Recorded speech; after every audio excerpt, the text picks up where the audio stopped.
Interviewing sexual assault victims is one of the most sensitive and important responsibilities of a criminal investigator. The goal is to gather critical information while showing empathy, respect, and care for the victim.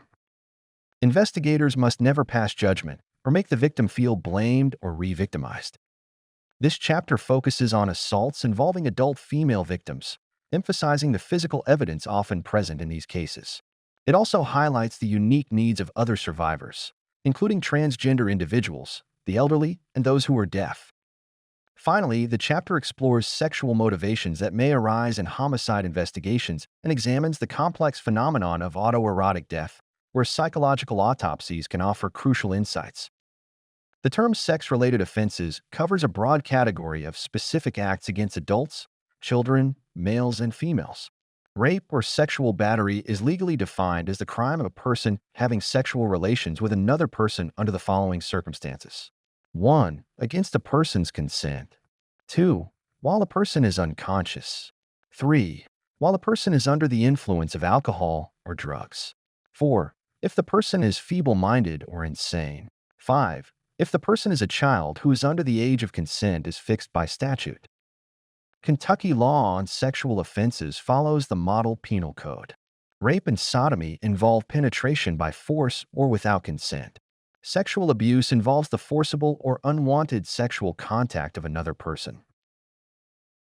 For example, sexual abuse in the first degree occurs when one person subjects another person to sexual contact by forcible compulsion, or he or she subjects another person to sexual contact who is incapable of consent because he or she 1. Is physically helpless. 2. Is less than 12 years old. 3. Is mentally incapacitated, or 4. Is an individual with an intellectual disability. Professor Reese urges you to study Kentucky sexual offense statutes in KRS Chapter 510, as thorough knowledge is vital for the investigation of sex crimes. When a sexual assault is reported, investigators must approach every victim with respect, compassion, and sensitivity. A supportive response encourages cooperation, helping ensure justice for both the victim and the community. In cases where the victim is deceased, investigators must let the scene tell the story. Clues such as clothing, body position, or physical injuries may reveal whether sexual activity played a role. Each detail matters, but must be weighed carefully and objectively. Professionalism and empathy are the foundation of every successful investigation.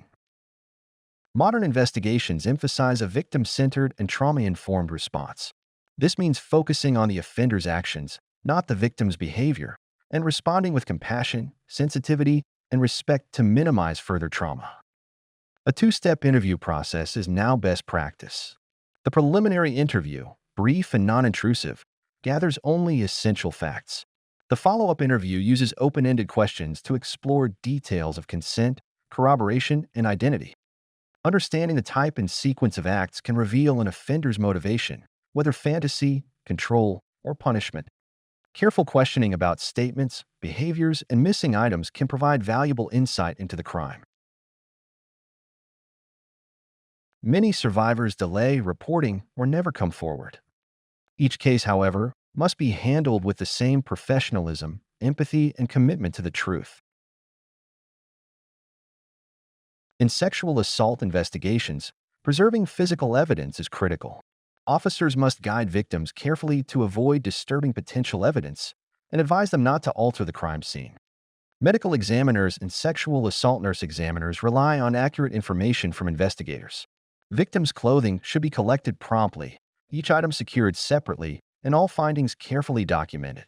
Male investigators should never be present during examinations of female victims.